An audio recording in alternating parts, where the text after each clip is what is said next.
Nag-viral sa social media kining video sa duha ka babaeng nag-away sulod sa usa ka public utility jeepney kon PUJ nga may resulta sa pagdinapatay. Subay niini ang Cebu City Police Office CCPO miawhag sa publiko nga di gyud mag-iskandalo ug mag-away sa mga pampublikong transportasyon o bisan asa nga pampublikong lugar.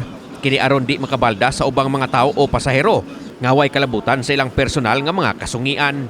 Matud sa direktor sa Cebu City Police Office CCPO nga si Police Colonel Ireneo Dalugdog nga samong insidente ang driver sa PUJ aduna ginuntay katungod sa pagpanaog sa mga pasahero nga nagdala og kasamok sa naasoyng PUJ. Kinibisan pa man kung nakapliti pa ang duha ka mga babae nga nag-away.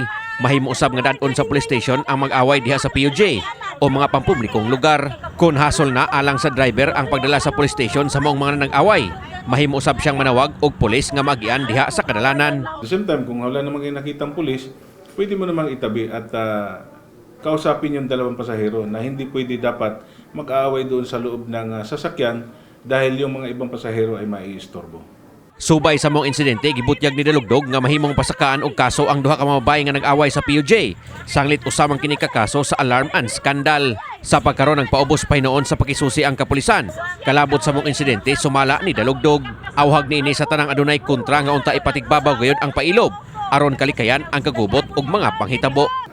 Dito sa atin, alam naman natin dito sa Cebu City na lahat ng mga nagkakaroon dito, nagkakaroon ng rumble or nagkakaroon ng gulo. Lahat ng mga involved sa gulo na yon ay hindi namin pinapapalagpas. Kahit na nagkakaroon na kayo ng reconciliation sa isa't isa, ayaw nyo na mag-file ng kaso, pero ang ginagawa namin, yung pulis mismo mag-file ng kaso sa inyo at kakasuhan kayo ng alarm and scandal. Kini si Greggy Magdadaro alang sa My TV Cebu.